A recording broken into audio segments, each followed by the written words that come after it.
Break के बाद आपका एक बार फिर से स्वागत है। मौर्य टीवी पर आप देख रहे हैं महासर्वे। आज हम बात कर रहे हैं बिहार के मतदाताओं की, उनके मन मिजाज की। हम ये देखने की कोशिश कर रहे हैं कि इस बार के चुनाव को लेकर उनके मन में क्या कुछ मत रहा है, क्या कुछ वो सोच रहे हैं इस चुनाव में, किस दल के साथ जाने के बारे में मन बना रहे हैं, उनके मन में विभिन्न मुद्दों को लेकर क्या विचार बन रहा है। इस सारे मामले पर हमने एक बड़ा, बिहार के इतिहास का सबसे बड़ा प्री पोल सर्वे करवाया है और उसके नतीजे एक एक करके हम आपको बतला रहे हैं। इसके पहले, ब्रेक के पहले हमने आपको बताया था कि बहुत सारे सामाजिक समूह किस तरह से इस चुनाव में वोट डालने के बारे में सोच रहे हैं। और एक दो तीन चीजें जो बहुत उभर कर आई थी, उनमें एक ये था कि मुस्लिम मतदाताओं का रुझान कांग्रेस की तरफ भी बढ़ा है। जो ओबीसी है वो अभी भी काफी हद तक आरजेडी के साथ है।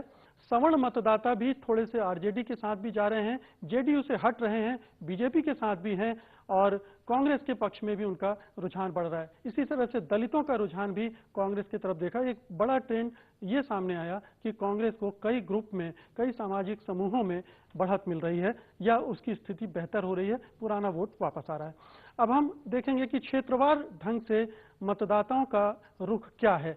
तो आइए चलते हैं अपने सहयोगी विशाल आजम के पास और देखते हैं कि भोजपुर में मतदाता, भोजपुर इलाके के मतदाता क्या सोच रहे हैं। विशाल जी मुकेश जी, भोजपुर की बात करें तो भोजपुर में मौर्य के महासर्वे ने पाया है कि यहां कांटे के मुकाबले में बीजेपी और जेडीयू गठबंधन को बढ़त मिलती दिख रही है। भोजपुर में कुल 67 सीटें हैं, यहां बीजेपी 19 और जेडीयू 9 यानी एनडीए कुल 28 सीटें झटक रही है।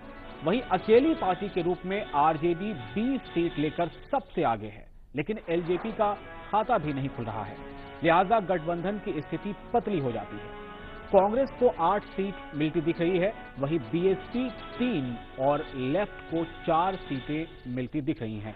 अन्य के खाते में भी 4 सीटें हैं। मुकेश जी, बहुत बहुत शुक्रिया विशाल जी। और बातचीत शुरू करने के पहले हम आपको बता दें कि हमारे साथ दो महत्वपूर्ण मेहमान जुड़ गए हैं।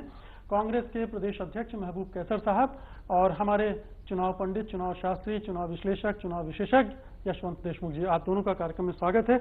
यशवंत जी, पहले आप ही इसका आगाज कीजिए, पोटली खोलिए। पोटली तो खुल रही है धीमे धीमे और अभी बहुत कुछ खुलनी बाकी, क्योंकि ये बिहार का चुनाव है। पूरी दुनिया में भारत के चुनाव एक तरफ होते हैं और भारत के अंदर चुनाव की बात करें उसमें बिहार का चुनाव सबसे अलग होता है, इसका मिजाज अलग है बिल्कुल। कुल मिला के इस सर्वे के जब आंकड़े दे रहे हैं, इसमें कुछ सवाल हमारे दर्शकों के मन में भी उठेंगे। मसलन एक सवाल ये उठ सकता है कि अभी तक तो जो गठबंधन बने हैं उसमें सीटों का बंटवारा भी नहीं हुआ, तो आप इन आंकड़ों पे कैसे पहुंच रहे हैं कि कहां तक किसकी सीटें कितनी होंगी। तो हम ये बता दें मुकेश जी कि हमने पहली बात तो सारे 243 सीटों पे सर्वे किया है और हमने गठबंधन के हिसाब से ही सीटें निकाली थी, लेकिन गठबंधन के अंदर कौन सी पार्टी किस सीट पे लड़ेगी इसका मोटा मोटा अंदाजा हमने इस बात से लिया कि पहले वहां पे कौन ज्यादा बेहतर तरीके से लड़ता रहा है, और दूसरी मसलन जैसे एलजेपी और आरजेडी के केस में पिछले विधानसभा चुनाव में उस पर्टिकुलर क्षेत्र के अंदर किस पार्टी के वोट ज्यादा थे। अमूमन सीटों का बंटवारा इन्हीं दो चार चीजों को निगाह में रख के होता है कि अगर ये हमारी सिटिंग सीट है तो हमारा पहला हक बनता है, या अगर हमारी और आपकी दोनों की सिटिंग सीट नहीं है तो पिछले चुनाव में मेरे पास में ज्यादा वोट थे या आपके पास में ज्यादा वोट थे। उस हिसाब से हमने राजनीतिक विश्लेषण से यह निकाला कि इस सीट पर किसका उम्मीदवार आ सकता है और फिर हमने निकालने का प्रयास किया कि किसको कितनी सीटें मिल सकती हैं। इसके पहले आपने वोट शेयर वाला जो चंक देखा था उसमें मोटे तौर पर दो तीन चीजें बहुत साफ थी। यूपी की तरह से बिहार में कांग्रेस का उभार है, लेकिन उतनी बड़ी तादाद में या उतना बड़ा स्विंग है या नहीं ये आने वाला चुनाव बताएगा, क्योंकि यूपी और बिहार में कांग्रेस की स्थिति में बहुत अंतर है। यूपी में अमेठी रायबरेली आता है, बिहार में नहीं है। एक तो मोटी बात ये। दूसरी चीज ये कि गठबंधन के अंदर वोट बैंक के हिसाब से एनडीए के अंदर इजाफा हुआ है। जो पिछड़े का वोट या जो मुस्लिम मतदाताओं में पसंदा मुसलमानों के वोट हैं उसका जेडीयू को लाभ हुआ है, लेकिन बीजेपी को नुकसान हुआ है, क्योंकि बाय एंड लार्ज अगड़ी जाति के जो मतदाता हैं वो इस गठबंधन से नाराज हुए हैं। उसका खामियाजा बीजेपी को भुगतना पड़ रहा है। कांग्रेस का उभार है। लालू यादव जी का जो वोट बैंक है वो अपनी जगह, ओबीसी वोट बैंक लार्जली अपनी जगह इंटैक्ट है। हालांकि उसमें एमबीसी की एक चोट जरूर मिली है और मुस्लिम मतदाताओं की एक चोट लगी है, लेकिन कांग्रेस से उभार से मेरा अपना विश्लेषण यह है कि इस चुनाव में कांग्रेस जितना ज्यादा उभरेगी उससे बीजेपी जेडीयू को ज्यादा नुकसान होगा, बजाय इसके कि लालू यादव और पासवान जी के गठबंधन को नुकसान हो। इसलिए अक्सर यह कयास जब होगा कि क्या ये तीनों लोग मिलते तो क्या चुनाव का नतीजा हो सकता है या होगा, उसमें शायद अगर कांग्रेस अलग ही लड़े तो हो सकता है कि लालू पासवान गठबंधन को ज्यादा फायदा हो बनिस्बत इसके कि वो साथ में लड़े। मोटे तौर पे जो बिसात ये है, उसके आगे अभी हमने भोजपुर के आंकड़े देखे, पहले आंकड़े आपको दिखाई दे रहे हैं, मोटे तौर पे एनडीए को बढ़त उसमें दिख रही है। दूसरे इलाकों को पर भी एक नजर डाल लेते हैं, फिर इस पर बातचीत करेंगे। देखते हैं कि पटना के आसपास और पटना में क्या रुझान है मतदाताओं का। जी विशाल बताइए। जी मुकेश जी, क्षेत्र के हिसाब से पटना थोड़ा छोटा है। यहाँ कुल 21 सीटें हैं, जिनमें से बीजेपी 7 और जेडीयू 9, यानी एनडीए 16 सीटें जीतकर अपना परचम लहराता दिख रहा है। आरजेडी को यहां से 5 सीटें मिलेंगी, ऐसा मौर्य का महासर्वे कह रहा है। बाकी किसी दल का यहां खाता खुलेगा, इसकी उम्मीद कम है।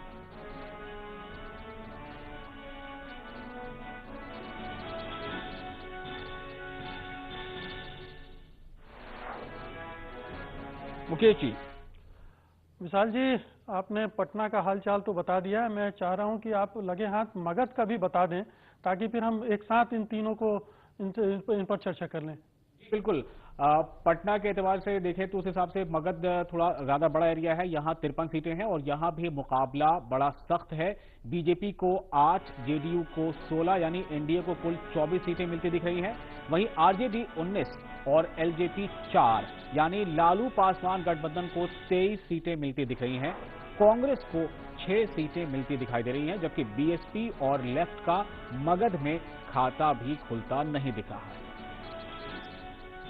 और मैं तो चाह रहा था कि विशाल जी आप मिथिलांचल का भी हाल बता ही डालें। अब सबसे ज्यादा सीटें वहीं दिख रही हैं। जी बिल्कुल। मिथिलांचल की बात करें तो यहाँ कुल 102 सीटें हैं। सीटों के ख्याल से मिथिलांचल काफी बड़ा है। अकेले बीजेपी जेडीयू गठबंधन 50 सीटों पर कामयाबी हासिल करता दिखाई दे रहा है।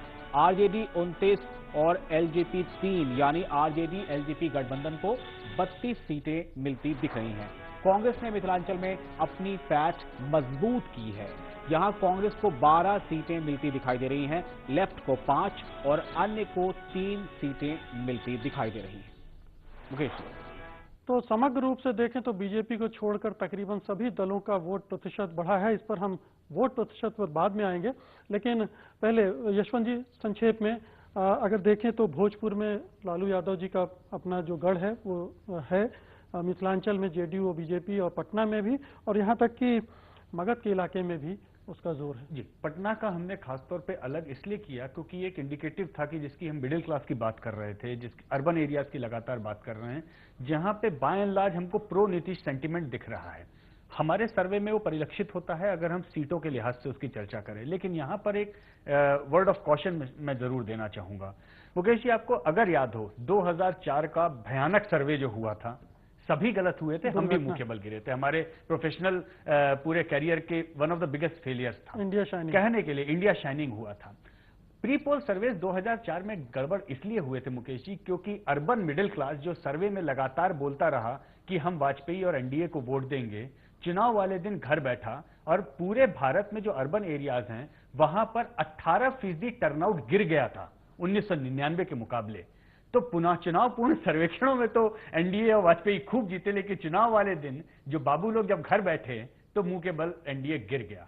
मुझे लगता है कि अगर ये टर्नआउट फैक्टर नीतीश के पक्ष में काम नहीं किया तो ये कहीं बिहार शाइनिंग का केस ना हो जाए। इसलिए बहुत महत्वपूर्ण होगा इस अर्बन या सेमी अर्बन, हम कस्बाई मिडिल क्लास की बात करें, क्योंकि आज की तारीख मुकेश जी भारत में मिडिल क्लास केवल शहरी इलाकों में नहीं है, कहीं ना कहीं कस्बाई और कुछ ग्रामीण, कुछ हद तक ग्रामीण इलाकों में भी है। अगर वहां टर्नआउट नहीं बढ़ा, इस चुनाव में अगर टर्नआउट नहीं बढ़ा तो यह समस्या हो जाएगी जेडीयू के लिए और एनडीए के लिए। लेकिन अगर टर्नआउट बढ़ गया तो नतीजे शायद उनके पक्ष में ज्यादा बेहतर आएंगे।